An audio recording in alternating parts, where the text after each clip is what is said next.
আসসালামু আলাইকুম। আমি ডাক্তার আয়েশা সিদ্দিকা। আমি মেডিসিন স্পেশালিস্ট প্লাস হৃদরোগ বিশেষজ্ঞ।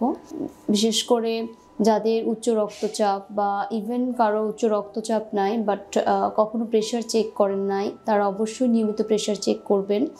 যাদের বিশেষ করে ফিমেল যাদের young age, family history positive, সেসব মহিলারা বা মা যারা আছেন অবশ্যই ডাক্তারের শরণাপন্ন হবেন। আপনারা রেগুলার প্রেশার চেক করবেন। অ্যান্ড বিশেষ করে ইয়াং জেনারেশন যারা আমরা সেডেন্টারি লাইফস্টাইল বা ধূমপানের দিকে বেশি ঝুঁকে যাচ্ছি বা ড্রাগ এডিকশন, এই জিনিসগুলো একটু অ্যাভয়েড করতে হবে। ওভারঅল সবার উচিত বছরে একবার ফুল থ্রো চেক আপ করা, যেমন তার প্রেশার বা ডায়াবেটিসের জন্য একটা র্যান্ডম ব্লাড সুগার, একটা ফাস্টিং লিপিড প্রোফাইল ব্লাডের চর্বির জন্য, সেটা একটা উপকারী, এবং প্রেশারটা রেগুলার চেক আপ করা, মাপা, এবং কিছু খাদ্যাভ্যাস পরিবর্তন করতে হবে। পাতে এক্সট্রা লবণ খাওয়া আমাদের সম্পূর্ণ পরিহার করতে হবে। আমাদের নিয়মিত সপ্তাহে 5 দিন হাঁটতে হবে সকালবেলা। দেন হচ্ছে যে আমাদের অতিরিক্ত টেনশন, চিন্তা, এগুলো দূর করতে হবে। তারপর হচ্ছে যে আমাদের অতিরিক্ত স্ট্রেস, এই জিনিসগুলো অ্যাভয়েড করতে হবে। এবং সবচেয়ে বেশি ইম্পর্টেন্ট যেটা, ফাস্ট ফুড, বার্গার, তারপরে কোক, এগুলো এগুলো অ্যাভয়েড করা সবচেয়ে বেশি জরুরি।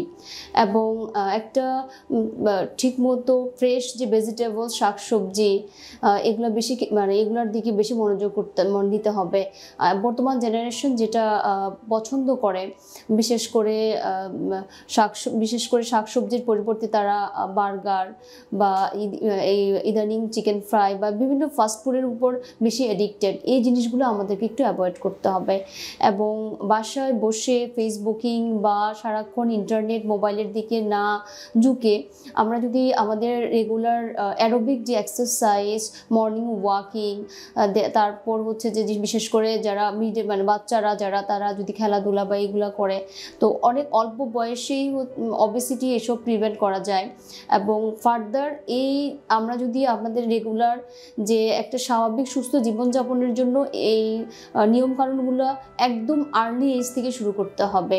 সেইগুলা আমাদের বাবা মারও সচেতন থাকতে হবে বাচ্চাদের প্রতি। এটাই হচ্ছে আমার মেসেজ। আর যারা বিশেষ করে বয়স্ক, যাদের বয়স দিন আস্তে আস্তে বাড়তেছে, হার্টের রোগী, তাদের মন খারাপ করার কিছু নাই। এটা আমাদের জীবনের যে চলার পথে একটা অংশ। সো আমরা কখনো ডিপ্রেশনে যাব না। আমরা রেগুলার নিয়মিত চেক আপে থাকবো, ডাক্তারের পরামর্শ নিব, আমরা ওষুধ ঠিক মতো খাবো। বর্তমানে বাংলাদেশে হৃদরোগের সরকারি বেসরকারি সব জায়গায় অনেক উন্নত মানের চিকিৎসা বাংলাদেশে আছে।